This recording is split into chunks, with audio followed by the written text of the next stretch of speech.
Donald Trump, el presidente de Estados Unidos, acaba de compartir un mensaje en redes sociales, en Truth Social, y dice que ha oído que el gran país de Irak podría tomar una decisión muy pésima al reinstalar a Nouri, al-Maliki, como el primer ministro. Dice que todo ello es debido a las políticas e ideologías descabelladas en el caso de que fuera elegido, y que Estados Unidos ya no ayudará a Irak en el momento en el que así fuera.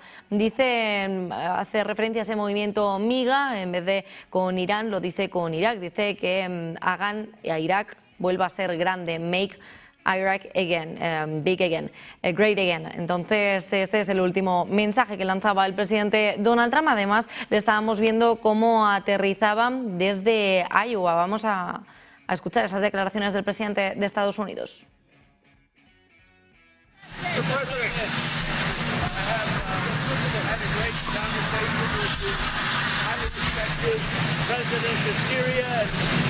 All of the things having to do with Syria and that area working out very, very well. So we're very happy about it.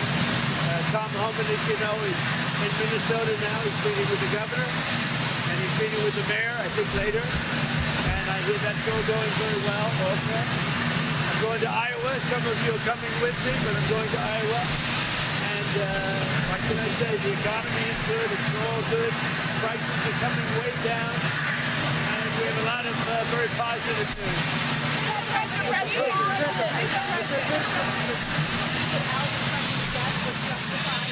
Well, you know, we're doing a big investigation. I want to see the investigation.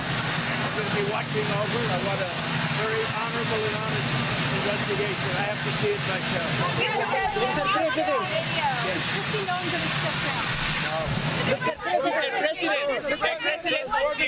The president of Venezuela said that he is done with taking orders from you. What do you have to say about that? Well, I don't know exactly what's going on there, but I haven't heard that at all. No, we have a very good relationship. What about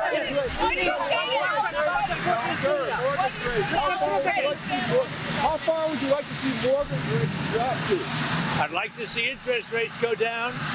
Everything else is going down. We have the energy and fuel going down. We have gasoline in many states now at $1.99. Groceries are going down. We inherited a mess with very, very high prices, very, very high prices. And I will tell you, we've made a lot of progress. So we have the groceries going down. We have the energy going down.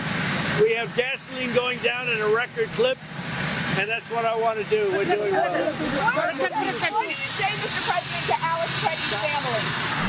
Well, I'm looking at that whole situation. I love everybody. I love all of our people. I love his family. And it's a very sad situation. Yeah, please. I have, yeah. I think he's doing a very good job. The border is totally secure. You know, you forget. We had a border that I inherited where millions of people were coming through. Now we have a border where no one is coming through. They come into our country only legally. So you have to remember those things. You know, people forget as soon as you accomplish something, it goes into history and nobody ever wants to talk about it. We had a border that caused all of this problem. Biden caused, and the Democrats caused this problem. They allowed tens of millions of people to come in. Many of them were murderers. Many were drug dealers, drug addicts, people from mental institutions. They allowed these people to violate our country, to come into our country. And that's what we're talking about. So if you remember, we had a horrible border, the worst border we've ever had, ever in history. People were flowing through by, we think, 25 million people, not to mention drugs and everything else. And that border is absolutely closed. What's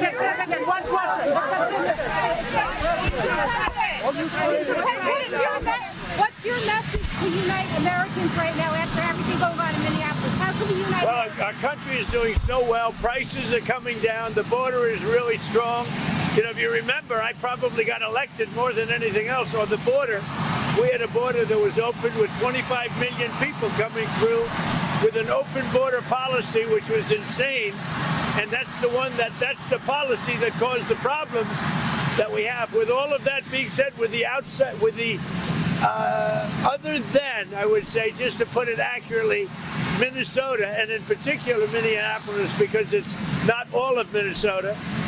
Every city that we've gone to has been, like, literally crime has gone down 50, 60, 70, 80. In Washington, it's gone down to practically no crime. You know, Washington is a great example, but you take a look at other cities, Memphis, Tennessee, the crime is down 78%. And you know where else it's down? It's down in Minnesota. It's down in Minneapolis, and it's down very much because of the fact that we're there. So we can't lose sight of the fact that we have to take murderers and drug lords and people from mental institutions that were dumped into our country through open borders of the Democrats, of Biden. And we're doing a great job. The other thing is Tom Homan is there right now. He's with the governor and he's with the mayor. And I hear things are going very nicely. How close are we to the deal of the talks in Abu Dhabi that Jared Kushner's chief mutual hell? If you're meeting with President Putin and Budapest back in place. We're looking at some very good things happening on Ukraine and Russia. Very good things. Very good things are happening on Ukraine and Russia. Where do we stand on Gaza, Mr. President? I think Gaza is going very well. As you know, we got the last hostage back, the body of the hostage, and a lot of people thought that was impossible. So we got all of the hostages back, both living and dead. And I can tell you, you have parents that really appreciate it. What about the Hezbollah? Do you think he was acting as an assassin in Minneapolis? Who is that? Mr. Preddy, your deputy chief of staff said not that. as- You didn't say the word on the Hezbollah. With that being said, you know, you can't have guns. You can't walk in with guns. You just can't. And you can't, listen, you can't walk in with guns. You can't do that. But it's just a very unfortunate incident. What about the second amendment, sir? How you We'll work something out. We'll work something out. Pues esas últimas palabras del presidente de Estados Unidos, haciendo referencia también a que ha tenido una excelente conversación con el respetadísimo presidente de Siria, según ha declarado Donald Trump, y que ese tema está funcionando muy bien y que están muy contentos. Pero otra información de última hora, y no en esas últimas palabras que hemos escuchado, sino más bien a través de su red social, Truth Social. Este es el mensaje que compartía el presidente de Estados Unidos. Dice que lanza esta amenaza a Irak, dice que no va a ayudarles si en el caso de que volvieran a reelegir a Nouri al-Maliki como el primer ministro, debido a las políticas y a las ideologías insanas de este último. Además, Donald Trump destaca que eso sería por que la última vez, ya en el momento en el que estuvo en el poder, Maliki se sumió en la pobreza y el caos total de lleno todo el país de Irak, y que dice que no se va a permitir que eso vuelva a suceder, y añade que sin la ayuda de Washington, entonces